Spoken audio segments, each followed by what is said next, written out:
હવે તમારા નવા બ્લોકમાં આવી જશે, જોઈ લો। એક ખતરનાક મસ્ત હેવી હિલ્સ છે, હિલ સ્ટેશન છે વલસાડ જિલ્લામાં। તમે જોઈ શકો છો, તમે જોશો એટલે તમને અંદાજ જ આવી જશે કે કેટલો સુંદર નજારો દેખાઈ રહ્યો છે। તો ટોચ પર છે એક પહાડ છે, પહાડની ઉપર એક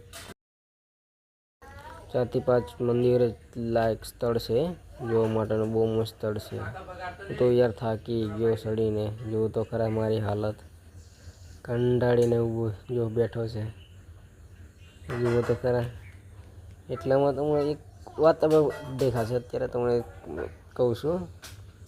અહીંયા એવું કહું કે મતલબ કે લવરિયાઓ અહીંયા બહુ આટા માર્યા કરે છે, જો કારણ કે એમને અહીંયા મજા આવતી છે ને। તો મને તો જોઈને મારું દિલ ગાર્ડન થઈ ગયું લ્યા। નજારો ખૂબ સરસ, મતલબ તમે જોઈ શકો છો। અત્યારે જો આ બીજા મંદિર આપણે અત્યારે દર્શન કરવા માટે જવાના છે, જોઈ લો। આ એક મંદિર છે, મહાદેવનું મંદિર છે। અંદર જશો એટલે તમને અંદર તો નોટ લાઉડ છે, જોઈએ આગળ ચાલો।